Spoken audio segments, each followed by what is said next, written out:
How are we going, everybody? I'm standing here in my little veggie garden and I've got this little pot plant. Well, it's not even a pot plant, it's actually a polystyrene box. That's a great insulator, so if you want to grow something during the winter times, that's just a side note there for you.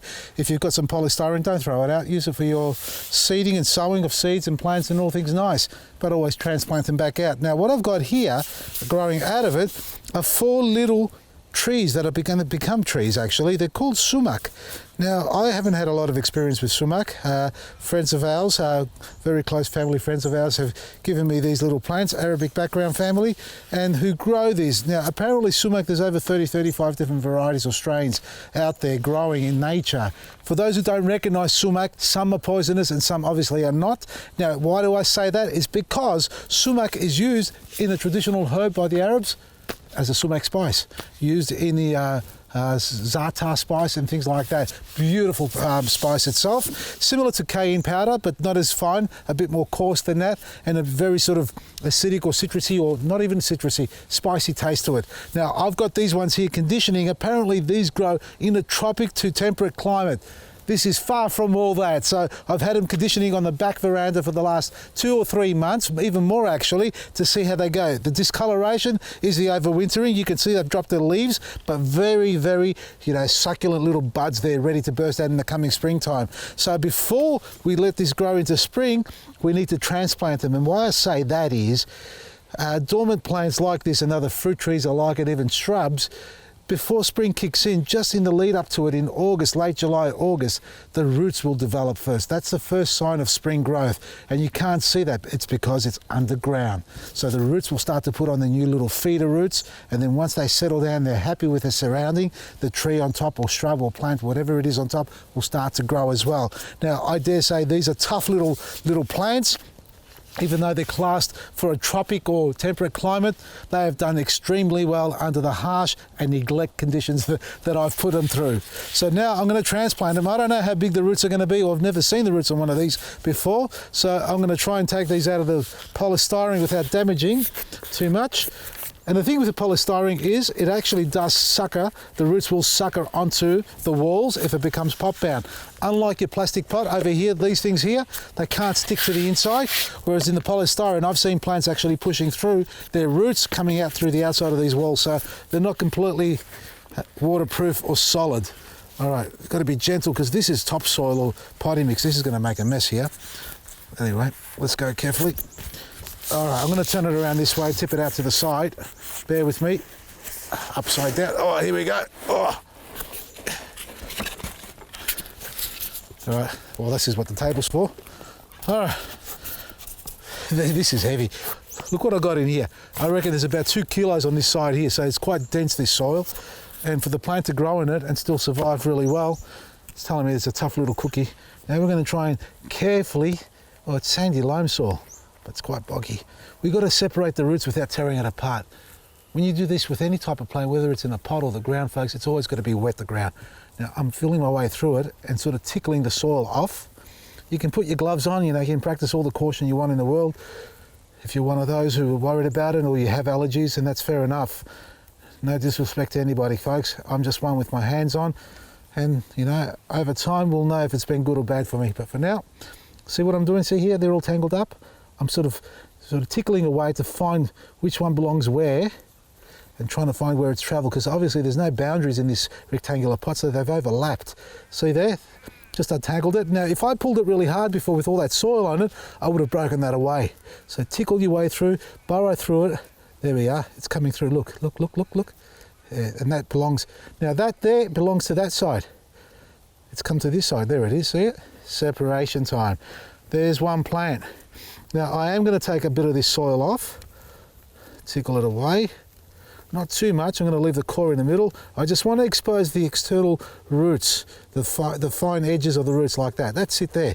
I'm not going to take the bulk out of the middle, just these finer roots on the outside. Now, these are going to get transplanted. That's already too small. That will not be, you can fit in it. Yeah, I can take a bit more soil out, but no, I want to go the next size up. 8-inch pot. Yeah, that'll be fine in there. Considering it's grown in this, we'll have no problems growing in there. So put one in there for now. Let's work to the next one. Oh, look at this. Okay, this is a weed. All right, we've got a bit of an issue here. we've got a bit of competition. Okay, we're going to work this one out. Come on, wiggle, wiggle, wiggle. There we are. Off camera, I'd probably just rip it out, but on camera, I'm showing you how you should do it. Okay, yeah, it's tangled right in the middle here. Here we go, there it is. That's a weed. Chuck that out there. That's the second plant. Oh, that's a little bit smaller too. That can go in there. All right, that one's okay for there. The first one, yeah, you can see it's a bit bigger. We'll put it in the 8, we'll put one in the 6. And let's just continue around. So not every plant's going to need the same size pot here. Goes in there. And that's a little one there. That can go in the 6. Okay, so we've got our 4. We've got 2 small and 2 large. Let's get rid of this soil. What a mess. Oh. Okay. All right. Now, we're not going to use topsoil in these pots, folks. I'm going to make my own little blend here. I'm going to use a bit of seed raising mix. I use Hal's seed raising mix, which is a nice blend of fine pine bark, sand, bit of charcoal and things like that. Now what I've got in here, ooh, did I destroy it? Nearly. What I've got in here is bark, straw, chicken manure and charcoal. This is from the chicken pen. It's been sitting out there in that pile. If you remember, we did a demo on this a while ago. It's been sitting out there for at least 2 months. It's been rained on. Here's the charcoal. Have a look at that there. It's got everything in it. Hasn't completely broken down. It's even got chicken feathers in there and string. Get the string out of there. No, that's a feather. Wow, okay. So what I'm going to do is blend this. So I've got about, I'd say 30% chicken manure bark combination there. So about 70% of the seed raising mix. Tip it in like that. I'm also going to add, just in case if the manure is still a bit too fresh, this is what will balance it out. It's a soil amendment fertilizer, black grit. If you haven't seen this before, it actually stops your plants from burning up. It helps reduce the acidity level. So chicken manure or any type of animal manure that's fresh will be very acidic. If it's broken down, cow manure, for example, will become very alkaline. But if it isn't, if it is fresh, well, you can rest assured that the got a grub in there. Got a couple of grubs in here. The black grit will actually fix that. It'll balance it out, release the calcium, silicate, magnesium combination that it has in it, and it's the best way to feed your garden or help your garden absorb all the other nutrients that otherwise are locked up. So we're blending this through, and don't mind the strawy bits. That's okay, because that helps keep the air going through, because soil and roots of plants need to breathe for the good bacteria to grow. Okay, getting a blend going on there, nice. Now you can use a shovel or a spade or a little hand trowel or things like that, folks. I've always been the one to use my hands. And again, practice good hygiene and wear your masks if you want to, and your gloves, especially if the soil's dry or the mulch is dry. But in this case, this is all quite damp. All right, that's ready to go. All we're going to do, get these out of the way, is put a little bit at the bottom of the pot, sit the plant on top, and this is the typical procedure with all plants.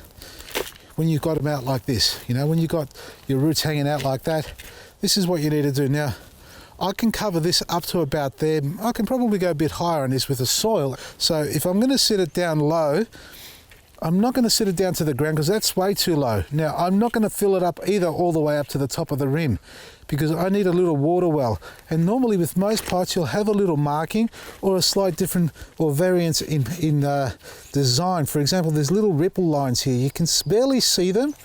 If you take a close look, you'll see little lines there. That tells you that's where your soil should stop, and from there up is what your water line should be, or the well, the amount of water you're going to add to this particular pot. You can, every time you water it, you can fill it up to there exactly as once. Here's another one here, for example. This is actually better for you to see. See these lines here? You can see it a lot better, it hasn't worn out.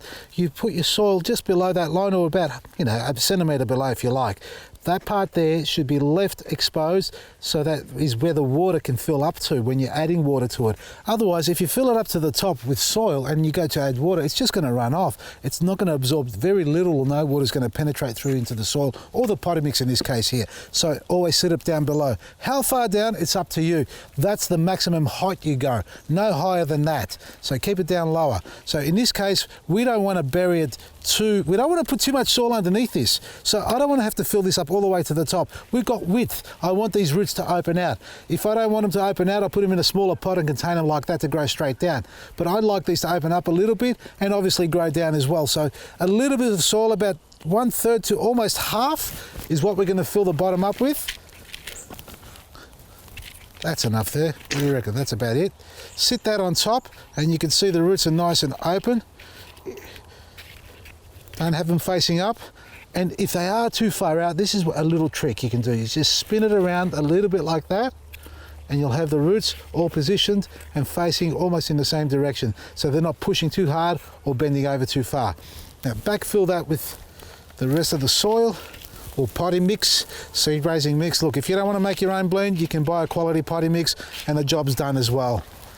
You can try and position the plant in the center of the pot. That's another thing as well. See, it's off center there. That's because we've got more roots growing on this side. So don't force it to be smack in the middle unless it's a standard rose or a standard shrub like a ficus or a lily-pilly or anything like that, any sort of feature plant that you want to put in a large pot. If you can position it in the middle, all the better. But for the little plants like this, not a big deal. This is not its final resting ground. This is just its little growing area. This is all we need. Press it down slightly, better on the outside than over the top. And I like to tap it a bit too, just to make sure we've filled out all the air pockets. Tap it a bit down like that.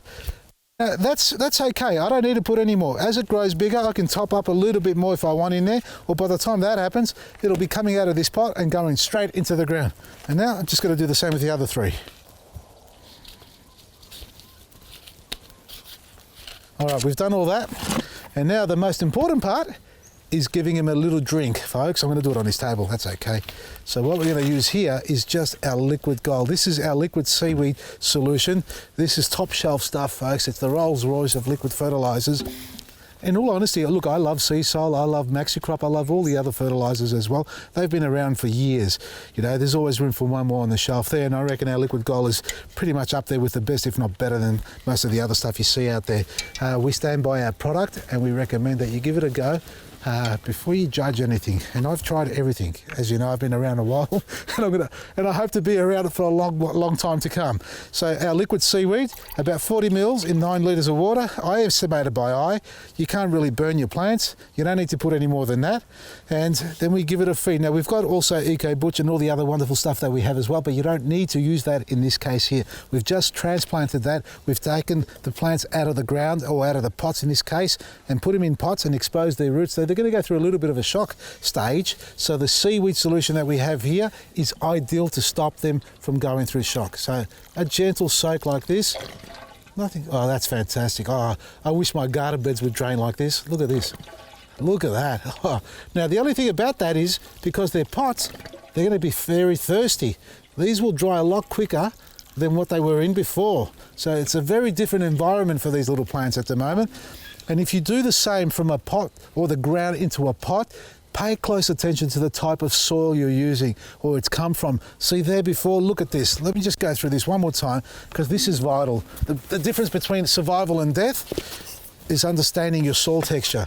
This is a heavy, look at that, ball, sandy loam clay-based soil, a little bit of clay in it, but it does break away. We've got other, foreign material in there. But this is the difference, all right? That's that there.